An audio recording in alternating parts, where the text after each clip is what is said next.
Caty Price is in Perth, and Caty, it's been an emotion-charged day at the WACA. It certainly has been, Jono. It certainly caught a lot of his teammates off guard, particularly Captain Michael Clark, who took the news very hard. But we understand Ricky Ponting himself was also very emotional and broke down when he spoke to his teammates this morning. It certainly added to, if not overshadowed, the build-up to what is already a massive test with the #1 ranking up for grabs. The incentive for the Aussies is obvious. They would want a fitting farewell to what has been one of Australian cricket's greatest ever careers. Ricky Ponting's with an away match against the Eagles in Perth, and that's where we find reporter Caty Price. Caty, it's a case of deja vu for Essendon out west. It certainly is, Quarters. The last time they were here back in round 3, there was enormous pressure on James Hird to stand down. It only served to galvanise the group, though, to an inspiring and very emotional victory against the Dockers. This time around, of course, all the focus has been on Jobe Watson since they arrived in Perth late yesterday afternoon to a crush of cameras at the airport, and unfortunately that's just what the Bombers have had to deal with this season. Let's head to the sidelines now. Caty Price has the Wildcats coach, Rob Beveridge. Thanks very much, Lockie. Well, Rob, it's always been a bit of rivalry, but there's been a real war of words between Homicide Williams and the Wildcats this week.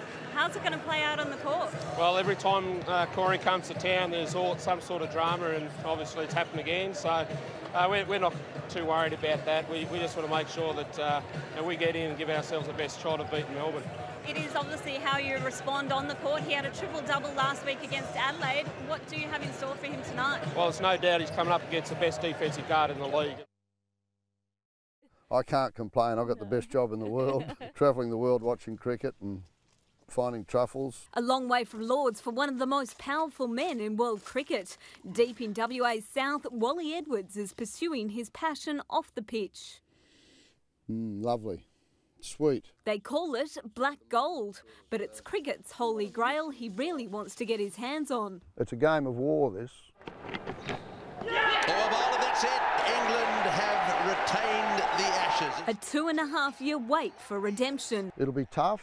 They want to beat us badly, but we know that. So, you know, we need to put up resistance and then wait for our moment to attack and in the end defeat them. He knows all too well the pressures that come with facing the old enemy. Up in the air, straight down to the fence for 4. A lanky left-hander, Edwards played 3 tests in '74. I'd only recently come from playing cricket on Saturdays and Sundays, and there I am at the MCG with 85,000 people in, you know, and I'm opening the batting. Now as chairman, he's determined to see England's downfall. We're young, they're old.